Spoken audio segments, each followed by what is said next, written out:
Hey guys, this is the tutorial for Tuesday, March 16th in period 3, teaching as a profession. So today we did an important morning check-in. So I want you to make sure to go on and complete this even if you were absent. What you're going to want to look at is slide 53 in our daily agenda. So we went over what an objective is. So an objective is another part of a lesson plan that's really important to remember. And it's also what kind of jumpstarts your whole lesson.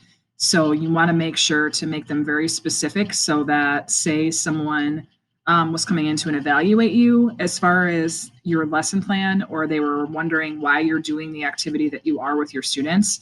Your objective is almost like your defense statement, like your opening statement.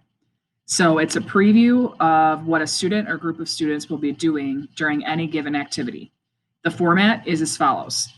Students will, and then you use one of your Bloom's taxonomy verbs. So on here, you have this in your supply bag, and I posted it to Google Classroom. There are 6 levels to Bloom's wheel. Students are just being introduced to a topic. So maybe they're describing it, they're memorizing it, they're recognizing it. Then they start to comprehend it. Are they going to defend it, distinguish it, interpret it, so on? Then number 3 is application, organize, generalize. Can they prepare something based off of what they've learned? Once they're able to do that, they're going to analyze it. So can they compare it to something else they've learned before? Can they make inferences and so on?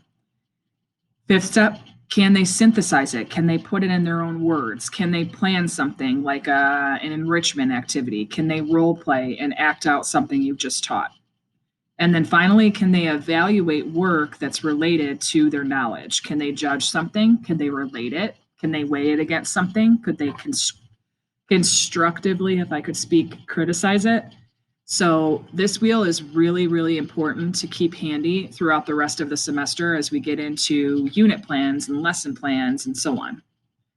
Once you feel like you've got the hang of what an objective is, you're going to go on here and you're going to go through 3 separate activities and write an objective out just to get your feet wet, just to kind of practice doing that.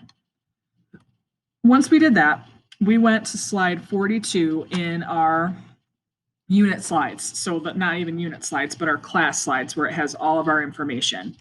We watched these 3 videos in class today, and then we thought about how the educators described their classroom team.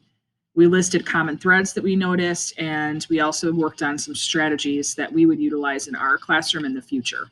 So where we recorded this is on page 14 in your interactive notebook for Module 2.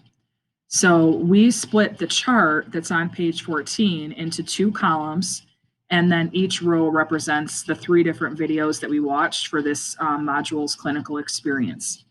So on the left-hand side, when we do observations, we're going to list just the facts.